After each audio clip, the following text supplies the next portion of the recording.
মহান সংসদে আমাদের স্বরাষ্ট্রমন্ত্রী সালাউদ্দিন সাহেব একটা ব্যঙ্গ ভাবে হোক আর তার অভিজ্ঞতা থেকেই বলুক, উনি উক্তি করেছেন ইসলামী ব্যাংক মানে ইসলাম নয়, ফখরুল সাহেব মানে ইসলাম নয়, ঠিক তেমনি জামাত ইসলাম মানে ইসলাম নয়।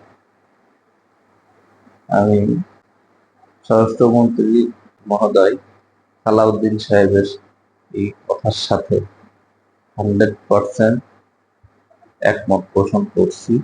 ইসলাম বিষয়ক ধারাবাহিক আলোচনায় আমি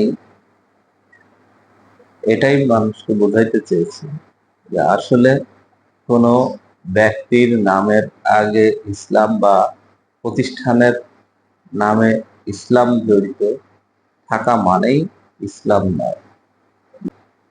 ইসলাম আমাদের কাছে, ইসলাম সম্পর্কে আমরা যেটা বুঝি, ইসলাম একটা ধর্ম, যেটা হচ্ছে অন্যান্য সব ধর্মের মতোই, হিন্দুদের মতো, খ্রিস্টানদের মতো বা ইহুদিদের মতো এটা একটা ধর্ম, যেটা হচ্ছে পালনীয় বিষয়, যেটা আমরা পালন করি।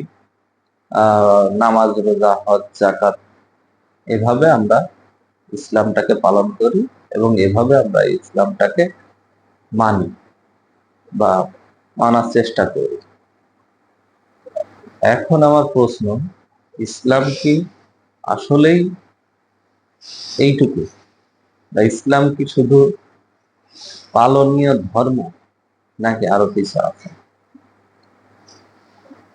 সূরা আল ইমরানের 85 নম্বর আয়াতের দিকে আমরা তাকাই, যেখানে আল্লাহ বলছেন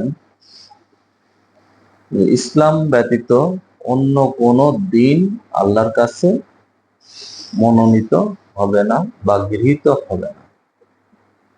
তাহলে এখানে আল্লাহ বলছে ইসলাম ব্যতীত অন্য কোন দিন, তাহলে দিনটা কি?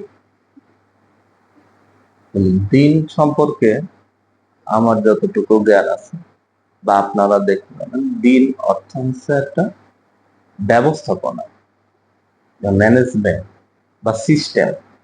তাহলে সারা পৃথিবীতে আল্লাহর সিস্টেম চলবে, আল্লাহর সিস্টেম ছাড়া অন্য কোন সিস্টেম আল্লাহর কাছে মনোনীত হতে পারে না, হতে পারবে না।